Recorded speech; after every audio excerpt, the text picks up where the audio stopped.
প্রিয় দর্শক, আসসালামু আলাইকুম। রিনাস ডাইনিং চ্যানেলে আপনাদেরকে আবারও একবার স্বাগতম জানাচ্ছি।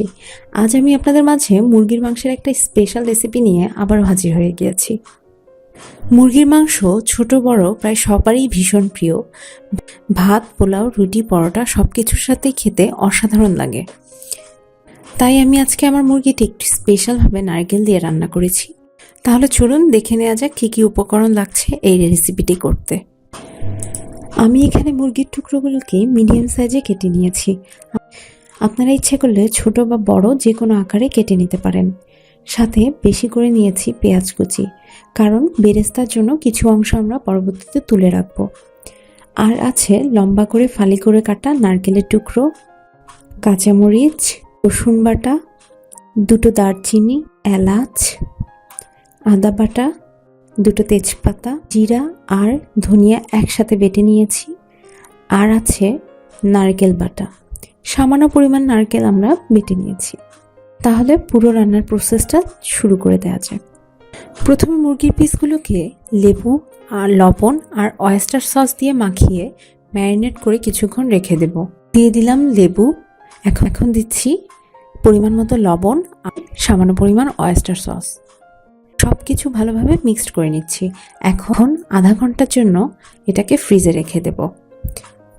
আধা ঘন্টা হয়ে গিয়েছে, আমরা মুরগির মাংসগুলোকে ফ্রিজ থেকে বের করে এনেছি। ম্যারিনেট করে রাখার প্রধান কারণ হচ্ছে মুরগি থেকে যে স্মেলটা আসে সেই স্মেলটা যেন না করে, সেজন্যই আমি ম্যারিনেট করে রাখি। আপনারা ইচ্ছা করলে আরও বেশিক্ষণ সময় ম্যারিনেট করে রাখতে পারবেন। কড়াইতে তেল ঢেলে দিলাম। এখন তেলটা কিছুক্ষণ গরম হতে দেব। এরপর এর মধ্যে মুরগির টুকরোগুলোকে ব্রাউন না হওয়া পর্যন্ত ভেজে নিতে হবে। ঢাকনা দিয়ে কিছুক্ষণ ঢেকে দিলাম। এক পাশ হয়ে এসেছে, এখন আমরা অপর পাশ ভেজে নিচ্ছি। দুটো পাশই ভাজা হয়ে গেছে, মুরগির টুকরোগুলোকে তুলে নিচ্ছি। এখন বাকি তেলগুলোর মধ্যে আগে থেকে কুচি করে রাখা পেঁয়াজগুলো দিয়ে ব্রাউন না হওয়া পর্যন্ত ভেজে নিতে হবে। পেঁয়াজগুলো আমাদের ব্রাউন হয়ে এসেছে, এখন কিছু অংশ বেরেস্তার জন্য তুলে নিচ্ছি। বাকি অংশগুলোর মধ্যে মশলা দিয়ে দিচ্ছি। জিরা আর ধনে বাটা দিয়ে দিলাম, সামান্য পরিমাণ পানি, একটু নেড়ে চেড়ে দিচ্ছি। এখন এর মধ্যে দিয়ে দিচ্ছি রসুন বাটা, আদা বাটা আর অল্প পরিমাণে নারকেল বাটা। গোটা গোটা গরম মশলাগুলো এর মধ্যে দিয়ে দিলাম। তেজপাতা আর স্বাদমতো লবণ। এখন নারকেলের টুকরোগুলো এর মধ্যে দিয়ে আরও কিছুক্ষণ মশলার সাথে ভালোভাবে কষিয়ে নেব। আগে থেকে ভেজে রাখা মুরগির টুকরোগুলো দিয়ে দিলাম। সব কিছু ভালোভাবে কষিয়ে নেব।